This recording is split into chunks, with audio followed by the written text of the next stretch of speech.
ഏനാദിമംഗലം ഗ്രാമപഞ്ചായത്തിൽ പദ്ധതിയിൽ ഉൾപ്പെടുത്തി 30 ആശാ വർക്കേഴ്സിനുള്ള ഓണറേറിയം വിതരണം ചെയ്തു. ഏനാദിമംഗലം പഞ്ചായത്തിൽ ആദ്യമായാണ് ആശാ വർക്കേഴ്സിനുള്ള ആനുകൂല്യങ്ങൾ വിതരണം ചെയ്യുന്നത്. നിലവിൽ ആശാ വർക്കേഴ്സിന് ഗവൺമെന്റിൽ നിന്നും യാതൊരുവിധ ആനുകൂല്യങ്ങളും ലഭിച്ചിരുന്നില്ല. ഈ സാഹചര്യത്തിൽ ഏനാദിമംഗലം ഗ്രാമപഞ്ചായത്ത് പ്രസിഡന്റ് സജി മാരൂർ സാമൂഹ്യക്ഷേമ വകുപ്പ് മന്ത്രി ഡോക്ടർ MK മുനീറിന്റെ ശ്രദ്ധയിൽപ്പെടുത്തിയിരുന്നു. ഇതിനെ തുടർന്ന് ഓണറേറിയം കൊടുക്കുന്നതിനുള്ള അംഗീകാരം നേടിയെടുക്കുകയായിരുന്നു. ഇതനുസരിച്ച് 30 ആശാ വർക്കേഴ്സിന് 200 രൂപ നിരക്കിൽ 4 മാസത്തെ ഓണറേറിയമായി 800 രൂപ വിതരണം ചെയ്തു. ഗ്രാമപഞ്ചായത്തിലെ പാലിയേറ്റീവ് കെയർ പദ്ധതിയിൽ ഉൾപ്പെടുത്തി APL BPL ഭേദമന്യേ നിർധനരായ രോഗികൾക്ക് ആശാ വർക്കേഴ്സിന്റെ സേവനം ലഭ്യമാക്കുന്നുണ്ട്. പഞ്ചായത്ത് ഓഡിറ്റോറിയത്തിൽ വെച്ച് നടന്ന ചടങ്ങിൽ ഗ്രാമപഞ്ചായത്ത് പ്രസിഡന്റ് സജി മാരൂർ ഓണറേറിയം വിതരണം ചെയ്തു. നമുക്ക് ആ വാഹനം കൂടി എത്തിക്കഴിഞ്ഞാൽ നിങ്ങളുടെ ഈ ഇപ്പം നിലനിൽക്കുന്ന വിഷയങ്ങൾ മൊത്തത്തിൽ മാറും.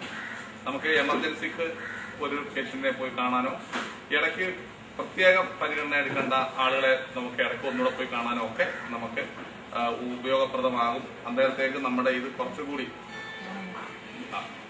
വികസനകാര്യ standing committee chairman Arun Raj, doctor Mini, health inspector Ajith തുടങ്ങിയവർ സംസാരിച്ചു. ലൈവ് വാർത്ത, പത്തനാപുരം.